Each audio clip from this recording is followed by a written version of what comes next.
This is KUGAN CASSIUS for IFL TV in association with MTK Global. Delighted to be joined by a very fresh-looking Sam Jones this morning. I don't know about fresh. I feel like I've been run over this morning. First of all, congratulations to both your fighters yesterday. Johnny Fisher, your heavyweight, with an impressive win on his professional debut, and then obviously the much talked about fight between Florian Benn-Marku and Rylan Charlton. Let's talk about Johnny Fisher first of all, up and running, and I suppose the old cliche is going to be a problem in the heavyweight division. Yeah, it's baby steps with Johnny KUGAN because listen, he's a very intelligent guy. He's got a degree he's got a history degree. He could do whatever he wanted to do. He could have had an easier life than what he's chose to do, but he's chose to kind of chase his dream. So he believes in himself, and we believe in him as well. I mean, he was Joe's chief sparring partner for Daniel Dubois, and to have that trust in him to do that, and he gives Joe really good rounds, and Joe will tell you himself he causes anyone problems he spars. And we think with the right path and take the right steps, he's going to go a long way. And as you saw last night, no one's done that to Matt Gordon. Out of all the prospects, no one's done that to Matt Gordon. And Johnny, let's be honest, just smashed him to bits, didn't he? Yeah, I mean, it's always the anticipation of any pro debut, especially at heavyweight. It's difficult to get the right matchup as your pro debut heavyweight for anyone, isn't it? Because you might obviously see the potential, but you can't obviously run before you can walk with that. But 100%, yeah. But so this is, like you said, baby steps for Johnny Fisher, and it's going to be exciting to see kind of his journey unfold over the coming months. Yeah, he's never going to be in a dull fight, Johnny. Punches so hard. So he's never going. The fans are never going to be disappointed in a Johnny Fisher fight. Moving on then to Florian Benn-Marku's, like I said earlier, much anticipated clash with the very game Rylan Charlton, which we'll talk about in a bit about Charlton. But this was a fight, especially after the disappointment of the result. Than, a lot of people believe that Florian Benn-Marku had beaten Jamie Stewart, but he had a lot of criticism off the back of the result, more so than anything else. To come in now against Rylan Charlton, who was fresh off that brilliant win over Joe Laws, coming in last night, it was big pressure for Florian to deliver on the big stage, and he did. Yeah, I mean, look, Florian's by no means the finished article, but there's no. I mean, he's rang me already this morning, bro. When do we fight again? Like, do you know what I mean? He's a lunatic, Florian. He's a madman, but we love him to bits because he lives and breathes fighting. That's all he does. I mean, you could see how excited he was. KUGAN, honestly, I'm used to, like, when, say, Joe gets ready for a fight, or Guido's like, you see normal fighters, they go through nerves. Joe Joyce, nothing, just placid. Like, he's literally waiting for a kebab and chips. That's what Joe looks like when he's preparing for a fight in the changing room. Honestly, that's Joe Joyce. Florian looks like he's just going to a nightclub. He's smiling. The self-belief that guy has is unbelievable. And as I say, not the finished article, but huge performance from him yesterday. He got up off the floor. He told me he slipped, but I told him he got bingoed and went over like a dolphin. He weren't happy with me. But Rylan Charlton, as tough as they come, and we're toying with the idea of Florian going down to 140. I mean, the Conor Benn fight, no matter what anybody says, will be special. It'll be a special event, but I think that's an event that should be with a crowd. Because if you can imagine 20,000 Albanians in the O2 Arena, it'd be something very special. Conor's got his own plans, and look, fair play to Conor. Like, I understand what Conor's saying, like, he's ahead of him in his career. He is, but has Conor Benn really beaten anybody better than Rylan Charlton? Like, on paper, probably, but not really. And he mentioned Florian got put over yesterday, but he was very lucky to get a decision against Payne. He got put on the floor, but Conor Benn's doing his thing. I've said it many times. I'm a big fan of Conor Benn. He's got a lot of pressure on his shoulders with his father's name, and he's carrying it great. He's really exciting, and I think Benn-Marku against Conor Benn down the line with a crowd is something that can't be ignored. We'll come on to Conor Benn in a second, but as the fight itself, obviously it was a good start for Marku, but then Rylan Charlton came back into it, and it kind of swung in his favour after the knockdown. So what was you kind of thinking at that point? I honestly thought Florian controlled the whole fight, and Florian could have got him out there earlier than what he did. But Florian was really patient. He was really patient. He made some mistakes, like he was leaning on the ropes a bit too much, but that's just Florian, and Florian talking to Rylan in the rounds. It's just Florian's bravado. I mean, what did he say before? He goes, "Nobody with that hair will beat me." I mean, it's big talks. Like when you talk like that, you've got to back it up. You have got to back it up. So there's a lot of pressure in. But Florian, and some fighters, I don't know because I'm not a fighter, but some fighters surely think, God, this is going to be. Florian was just he's so composed and confident in himself. Like honestly, it's like he's going to a nightclub, and he got in there and he delivered. Did the fight turn in Rylan's favour? Yeah, for a few seconds it did. He put Florian on the floor with a good left hook or right hook. I can't even remember what it was, but it was I think Florian's feet did get tangled, but it was a good shot from Rylan, and I was confident. As soon as I saw Florian, his legs were fine. He got up and he did the business, and it was a great call from Rylan's corner to throw in the towel because the fight was only going one way.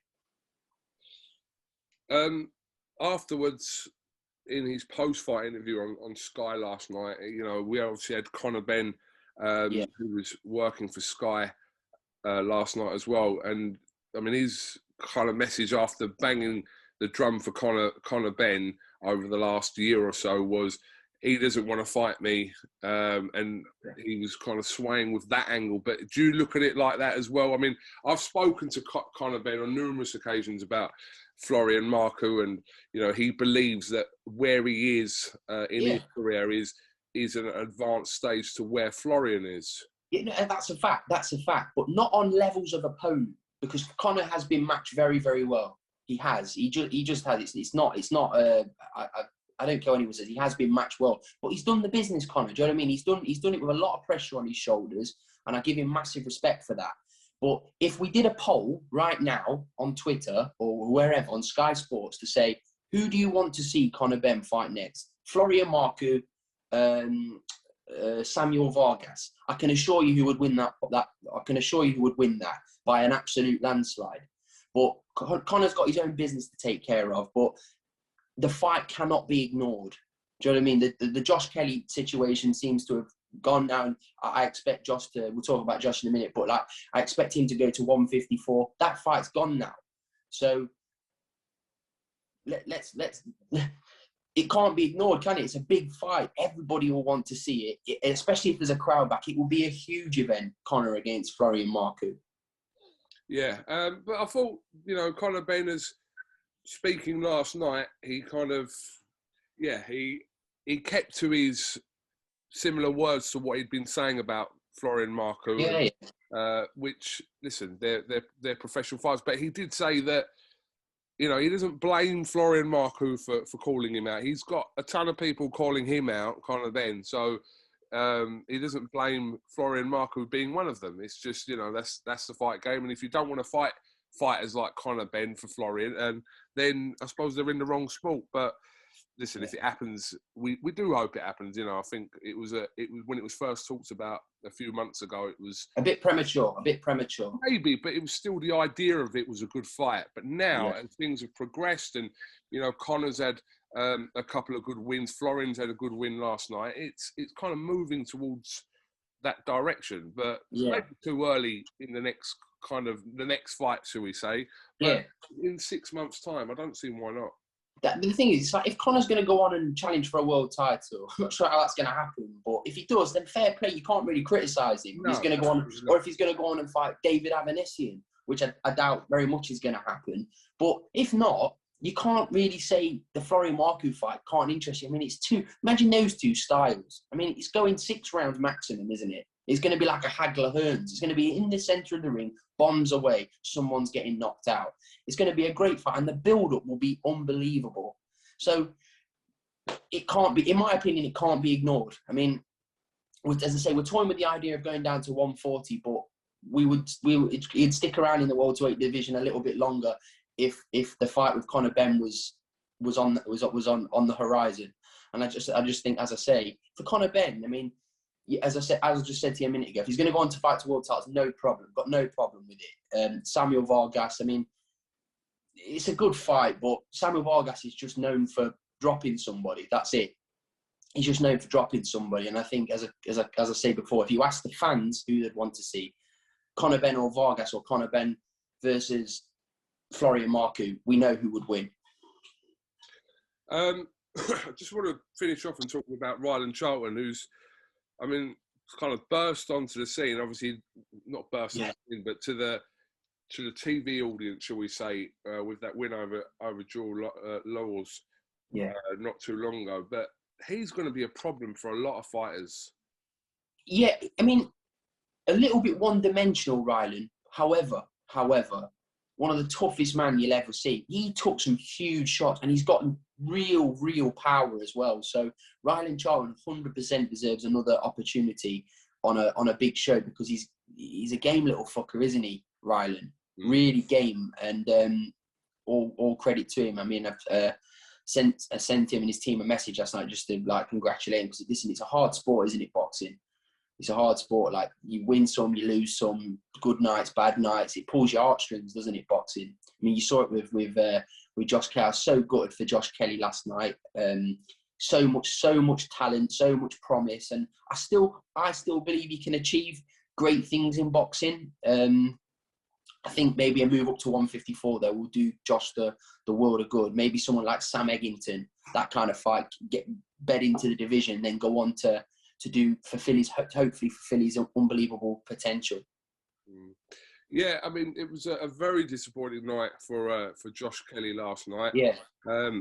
Again, started the fight well, got that really well. The blood that was dripping from him didn't seem to kind of hard to watch. It was just hard to watch. Like, it was like boxing. Sometimes I watched it. I was in the dressing room watching it. I was like, flipping it. This is hard. This is. And let's be honest. Josh showed serious bottle, didn't he? Took some huge shots, and boxing, as I say, it's David Avanesian was just had that little bit too much spite and a little bit too much strength, and he just wasn't going to be denied, was he, Avanesian, last night? And you got to wish him well. He's a lovely man. Carl Greaves is really good. Yes. Carl Greaves is a lovely man. You can't wish bad on them, can you? You got to wish them. And I hope David Avanesian goes on to win a world title, because he deserves it, doesn't he? He's got he's got a young family. So let's hope David Avanesian goes on to win a world title. Can I just mention as well, Jordan Gill's performance yesterday was outstanding. Thought he did really well. That Mexican came to win. He really did. He was in the bubble all week. Like, he was really confident, and Jordan handled him so well yesterday. And I was just really, I think it was career best performance from Jordan Gill yesterday. And Dave Colwell needs a lot of credit. Yeah, I'll have credit for that. So I just wanted to put that out there, because I thought he was absolutely outstanding yesterday, Jordan Gill. Just coming back to Josh Kelly and David Avanesian, I mean, this weren't billed as kind of in the same way as when Warrington lost to Lara. Warrington was a heavy favourite going into that fight, but this was a 50-50 fight going into this, wasn't it? This was like a fight that should have happened 18 months ago. Yeah. But this was kind of being regarded as Josh Kelly's first coming out fight. I mean, he had to draw with Ray Robinson a couple of years ago, but this was the fight that everyone was looking to see where Josh Kelly was in his career. And I think you're right in what you say. Listen, whether he has a move up in weight or not is yet to be seen, but the talent on Josh Kelly is unbelievable. Yeah, absolutely, and he will definitely come back from this. He's got Adam Booth and his behind him in his corner, and I'm sure. And it was a good decision as well. It was a very good decision last night, because nobody likes to see like a brave corner, and Adam Booth and Josh Kelly are like this. So it's more than like a father and son kind of relationship they have there. And it was a very good call from Adam to chuck the talent, because he saw his man's legs had gone, and he didn't want to see his man take any punishment, and he got him out of there and hopefully saved him for another big day. Yeah, I'll agree with that. Just finishing off on Florian Marku, you told me yesterday that there was hardly any crime in Albania last night while they were all watching Florian Marku. No, I think the crime rate is zero, because I think in all the prisons in Albania, they have big screens on when Florian fights. In all the prisons all over Albania.